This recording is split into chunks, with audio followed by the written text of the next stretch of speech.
दोस्तों, आज हम एक सफर पर निकलेंगे, अपने ही देश, अपने भारत के भूगोल के सफर पर। यह सफर उतना ही रंगीन और रोमांचक होगा जितना कि हमारा भारत। इस सफर में हम जानेंगे कि हमारा देश दुनिया में कहां है, कैसे दिखता है और इसके अलग अलग हिस्सों में क्या खास है। भूगोल हमें बताता है कि हमारी पृथ्वी कैसी दिखती है, इस पर क्या क्या है और सब कुछ एक दूसरे से कैसे जुड़ा है। तो चलिए शुरू करते हैं अपने भारत को जानने का यह खूबसूरत सफर। यह सफर हमें ऊंचे ऊंचे पहाड़ों से लेकर विशाल मैदानों तक ले जाएगा, रेगिस्तान की तपती रेत से लेकर समुद्र की लहरों तक। तैयार हो जाइए, क्योंकि यह सफर बहुत ज्ञानवर्धक होने वाला है। दोस्तों, अगर आप दुनिया का नक्शा देखेंगे तो आपको एशिया नामक एक बहुत बड़ा महाद्वीप दिखाई देगा और इसी महाद्वीप के दक्षिण में एक त्रिकोण के आकार का देश मिलेगा। जी हाँ, वो है हमारा प्यारा भारत। भारत के उत्तर में विशाल हिमालय पर्वत है जो हमें ठंडी हवाओं और मीठे पानी से नहलाता है। दक्षिण में हमारे पास 3 तरफ से फैला हुआ समुद्र है, बंगाल की खाड़ी, अरब सागर और हिंद महासागर। हमारे पश्चिम में पाकिस्तान है और पूर्व में बांग्लादेश और म्यांमार। नेपाल और भूटान जैसे दोस्त देश भी हमारे साथ उत्तर में सीमा साझा करते हैं। भारत अपने 28 राज्यों और 8 केंद्र शासित प्रदेशों के साथ विविधता से भरा हुआ एक खूबसूरत देश है। चलिए दोस्तों, अब हम जानते हैं भारत के अलग अलग भौगोलिक क्षेत्रों के बारे में। सबसे पहले हमारे पास है हिमालय पर्वत, जो दुनिया की सबसे ऊंची पर्वत श्रृंखला है। यह हमें ठंड से बचाता है और यहाँ से गंगा, यमुना जैसी पवित्र नदियां निकलती हैं।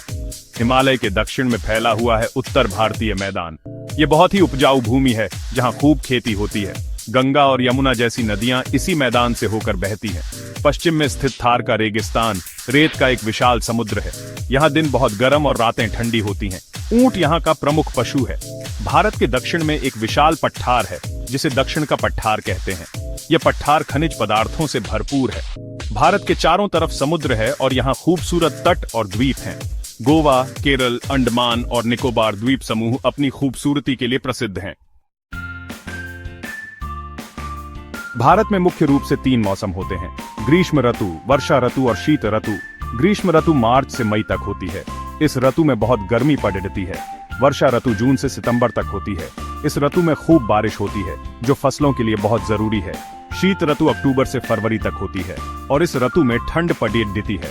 भारत एक बड़ा देश है, इसलिए अलग अलग जगहों पर मौसम भी अलग अलग होता है। जैसे कश्मीर में साल भर ठंड रहती है तो चेन्नई में गर्मी। दोस्तों, भारत में बहुत सी नदियां हैं जो हमें पानी देती हैं और हमारी जमीन को उपजाऊ बनाती है। इनमें से कुछ नदियां तो हजारों सालों से हमारी संस्कृति का हिस्सा रही हैं। हिमालयी नदियां जैसे गंगा, यमुना, ब्रह्मपुत्र, ये सब हिमालय पर्वत से निकलती हैं और लाखों लोगों को पानी देती हैं। प्रायद्वीपीय नदियां जैसे गोदावरी, कृष्णा, कावेरी, ये दक्षिण भारत की प्रमुख नदियां हैं। नदियां हमें न सिर्फ पानी देती हैं, बल्कि हमें एक दूसरे से भी जोड़ती हैं। दोस्तों, जैसे हमने पहले बात की, भारत में ऊंचे ऊंचे पहाड़ भी हैं और गहरी घाटियां भी। हिमालय में ही दुनिया की सबसे ऊंची चोटी माउंट एवरेस्ट स्थित है। अरावली पर्वत श्रृंखला दुनिया की सबसे पुरानी पर्वत श्रृंखलाओं में से एक है। पश्चिमी घाट और पूर्वी घाट, ये घाट पश्चिमी और पूर्वी तट के समानांतर चलते हैं। ये पहाड़ी और घाटियां न सिर्फ देखने में खूबसूरत होते हैं, बल्कि ये जैव विविधता से भी भरपूर होते हैं। दोस्तों, यह तो बस एक झलक थी हमारे प्यारे भारत के भूगोल की। इस विशाल और विविधतापूर्ण देश के बारे में जानने के लिए बहुत कुछ है। अगले अध्याय में हम भारत की मिट्टी, जलवायु और जैव विविधता के बारे में और अधिक जानकारी प्राप्त करेंगे। तब तक के लिए अपने चारों ओर नजर डालें और देखें कि आप अपने आसपास के भूगोल के बारे में क्या क्या सीख सकते हैं।